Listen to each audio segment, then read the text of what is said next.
I recently tried Lindor Truffles, the chocolate, the bar where you can break it off brick by brick. They have a dark chocolate and lime candy bar. I tried it for the first time yesterday. I have found a new love.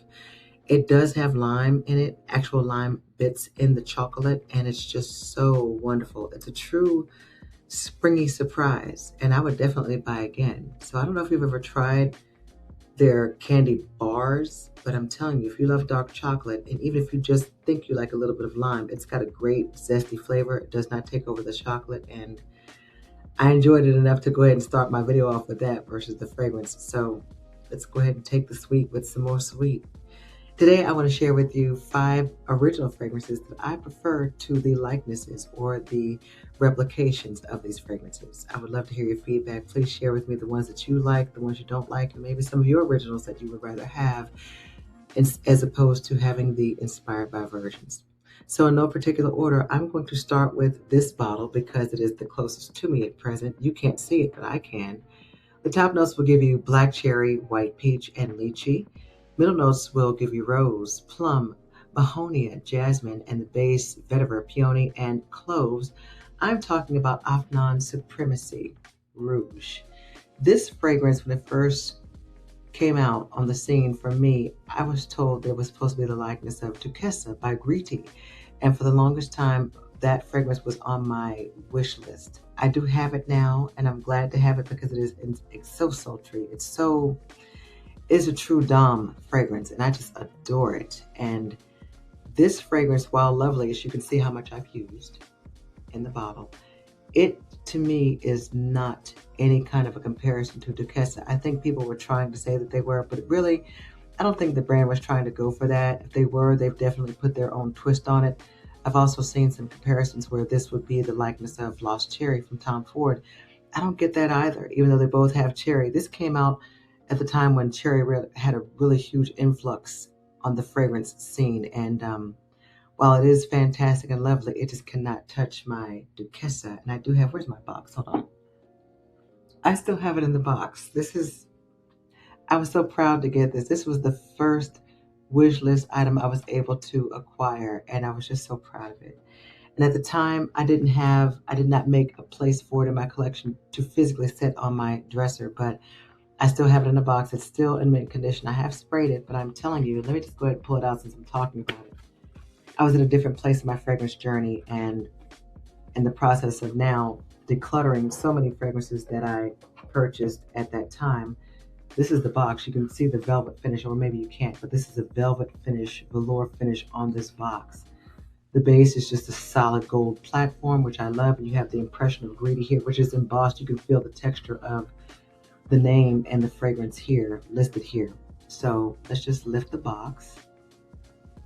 And I hadn't planned to do this on video, but since we're talking about the fragrance, here's the bottle, which also has a velvet finish to it. This is my pristine bottle of Griti's Duquesa. And this bottle is just, listen, this fragrance, it just can't be stopped. It cannot be stopped. Either you're going to be dominating someone or someone's going to submit this fragrance. I'm telling you, this is not the one to put on if you don't want to be a tease. You're going to go to the second act with this one, or someone's going to invite you to the second act. This is just a beautiful fragrance, full of cherry through and through, deep, heavy, rich, decadent, and absolutely desirable. Such a lovely, lovely, beautiful fragrance, but I would not say it is any kind of a comparison to this one. And if it was, nevertheless, I would still choose this over this because in this case, the original, it's just unmatched. It's unmatched. It cannot be touched. So I prefer the original to its likeness. This is Griti Duquesa, and the first fragrance was Afnan Supremacy Rouge from Afnan. Interestingly enough, I recently acquired the inspired version of this fragrance I'm going to share with you. This fragrance, the inspired version, starts off with agarwood, which is oud, saffron, cinnamon. The heart will give you rose and sandalwood. And the base, we have musk, vanilla, amber, incense, and leather.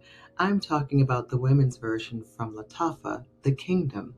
If you don't already know, that fragrance is said to be a likeness of Kayali's The Wedding Silk Santal, Others will say it's La Vie Belle from Lancome. I've smelled both fragrances, but I do have the original to Kayali's Silk Santal. And since I've recently acquired the Kingdom, I do love the fragrance. It doesn't quite smell like that, but I can see where they were trying to get up close and personal with it. And I'm telling you, I prefer the original. This is Kayali's Silk Santal. When I purchased this, it was during the frenzy of it being a limited edition bottle. We had to wait a few years before it came back out again. And the fragrance notes here, I'm looking at the back of the bottle. Sparkling champagne, white freesia, pink praline, lush nectarine. We have, I want to say sandalwood and sugared musk. So I'm going to post those notes. I don't have my glasses on, so I had to struggle to see it. But this fragrance, I was not one of the people that went absolutely nutty over it, but I did enjoy it. As you can see, I finished almost down to the halfway point. But at the time, it was very, very hard to acquire. So when it was available again, I just got this size bottle. I think that's all it was available. And to date, I know that you can get it, but I don't know if it's available in 100 ml or not. But I'm telling you, when the frenzy was happening before, we had the opportunity to get the Felicity fragrance for this, which I also prefer the original to that. It was just a madhouse trying to get this fragrance. And it's funny, my guys have the likeness of that from Paris Corner. And it is a pretty fragrance. And trust me, if you enjoy this fragrance, no one's going to give you a hard time about spraying that one versus this one. It's just that I'm familiar with both of them, and I really do enjoy the scent of this one much better. It's a much more lush version of the fragrance, and I will buy this one again if I choose to continue that particular fragrance profile in my collection, but I'm in no rush.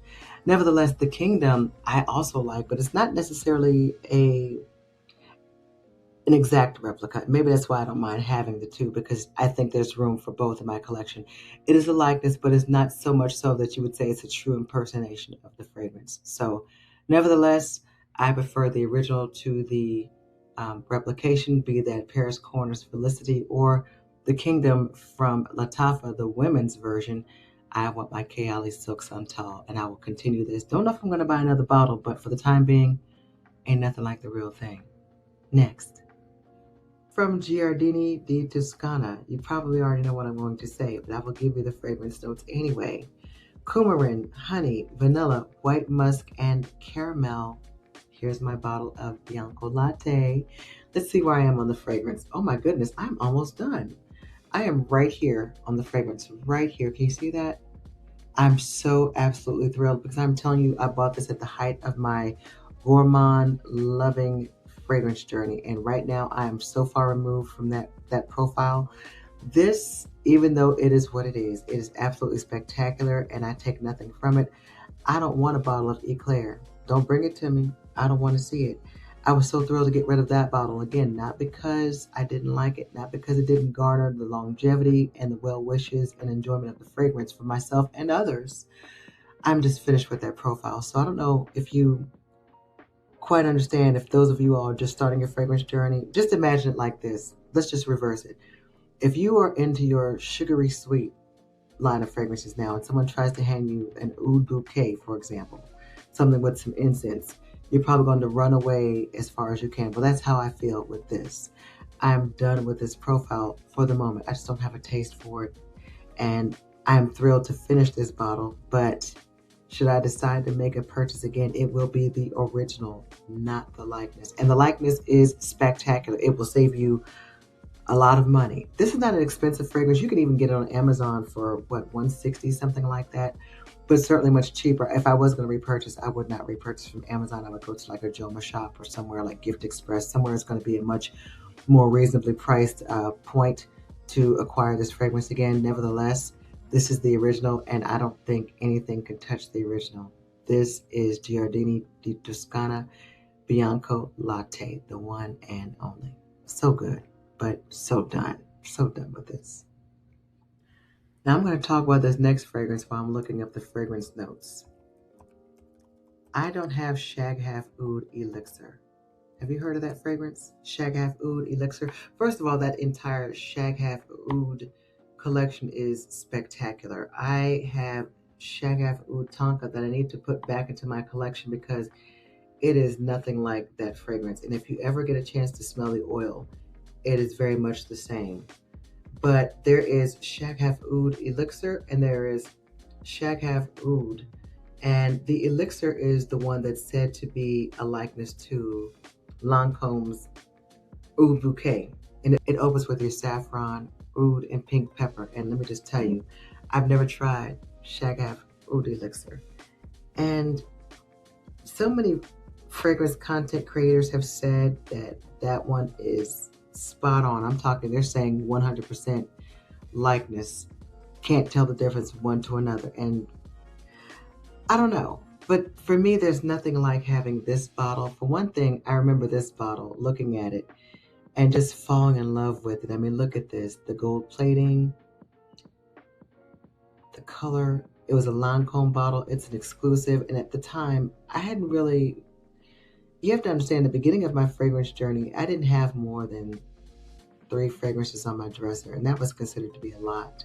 So when I saw this, it was just so spectacular, and smelling this fragrance and understanding the point of origin from which the Shaghaft Oud Elixir came from, that might be good. I'm telling you, I just want to go to the house. I want the original. I want the number one. And that's what this is. And even if I do love Shaghaft Oud Elixir, I'm still going to come back to this. This is the baseline. This is where it began. And I'm telling you, there's nothing like this.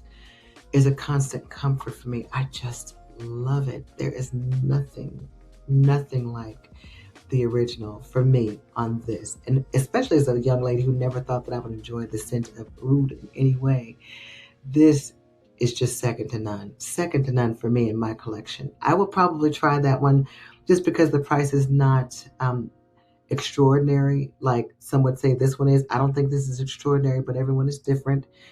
And there are priorities. I'm just simply saying, given the opportunity, when this bottle is done, and it's going to be a little while because you don't need a lot of this fragrance to get your satisfaction, I will be acquiring another one, and I'll try that one just to get it. And for me, it's not going to be a bother to have those two in my collection. I'll be able to compare them side by side, but I'm telling you, this one is in my collection to stay. This is Lancome Oud Bouquet, and I love it. Next. This next fragrance has 2 likenesses, one of which I have in my collection, the other I didn't even want to imagine. One is from LaTricia, and one is from Paris Corner. The one from LaTricia is called Her Confession, and that's the one I don't have in my collection. The other is called Lactea Divina, Taskin Lactea Divina from Paris Corner, and here's the bottle that I have. Let's see where I am. I'm right here on this bottle. And this, first of all, is a joy. I layered this not only with the one I'm going to share with you that I prefer the original to, as this was inspired by, but I love to layer this with commodity milk. Anything milky. I have Dead Cool Extra Milk. I have a few other milky fragrances. I have Lactonic from the Scentifolia, Scentology, Scentologica, something like that. I have a sample of that, and I love milky fragrances in any weather, in any time of day. It's just that when it's super duper hot like it was today, because the weather's going up and down, left and right, I'm more apt not to wear a lactonic fragrance in a heavy fashion, but I will wear it if that's what I want to smell. Nevertheless, as nice as this one is, and it's got the fragrance notes of cacao, incense, tuberose, jasmine, milk, vanilla, and tonka bean, all of it. Oh, I would buy this again if I just had a taste for the original and I didn't acquire it yet once the bottle was finished. I would buy this again because I think it's worth it, especially if you let it sit a while. Let it sit a while, and it's really going to perform for you in a super duper way. However, there's no comparison to its original in my book. This is Blanche Bette. And if you look at that, the original fragrance is a little pink in here. It has grown to be this color. It was not this color when I first purchased it. The original color was closer to the color of the bottle, which is a little bit of a milky white, but it is over time turned into this color. And this is so fantastic. I heard Sharita M talking about this. She was my initial go-to when it came to my fragrance journey. Then I evolved from there and started to watch additional content creators alongside her. But she advocated for this fragrance from the beginning, middle, and end. And I'm really glad that I did I did not blind buy this. I did get my sample from Max Aroma, and I remember that very well because the decant bottle they sent for this, it's reusable. I have other fragrances that I use in that bottle, but I remember it very, very vividly. This came in that, and I fell in love with it immediately. So even as much as I love the other likeness for this one, there's nothing to me like the original. I will always have this in my collection with no regrets. I would buy it again and again and again and again. This one I don't mind having because it is not an exact duplicate. For me, it is a nice representation. Again, I've never smelled the Lattafa version, but I like what I like. I want what I want. And that one might be fantastic, but I'm not going to ever know unless I stop at a kiosk that happens to have it there. And even if I do like it, I'm just going to, sometimes it's just nothing like having the original, going back to the roots of where it came from. And for me, that's what this video was all about. Fragrances that might have a beautiful representation from another brand, especially Middle Eastern brands, but you just want the original sometimes. So share with me your favorite fragrances that you would rather have over the likeness or the replicas, or if you're just one of those who prefers to have the one that's more reasonably priced, the one that's just good enough to get by, or just let me know what you're thinking about. Do you agree with me, and or what are your thoughts on some of the comments that I've shared in today's video? Please give this video a thumbs up as I'm trying to grow my channel. And I look forward to hearing our next conversation and spending my time with you. Take good care.